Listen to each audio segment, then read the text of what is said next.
আমরা আল্লাহ রাব্বুল আলামিনের কাছ থেকে পেয়েছি। তো এই দয়াল নবী মায়ার নবীর জন্য আজ যে তিনার জন্ম দিবস আমরা পালন করে থাকি। এই যে জন্ম দিবস উপলক্ষে আজকে মিলাদুন নবীর আয়োজন করেছেন আপনারা। এই যে মিলাদ আয়োজন করেছেন কারণ রাসূলকে ভালোবাসেন তার জন্য আয়োজন করেছেন।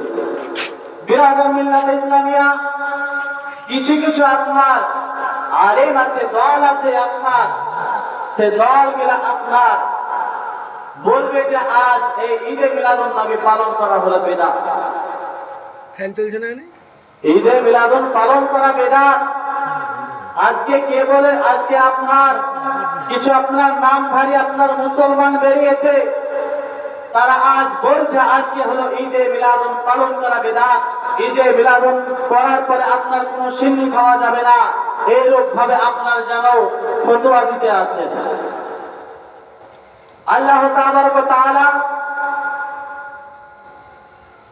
নবী যিনাকে আপনার দুনিয়ার সাথে মেনে পাঠিয়েছেন, যিনি হল আমাদের কাছে বড় নিয়ামত, তিনার যদি আপনার জন্মদিবস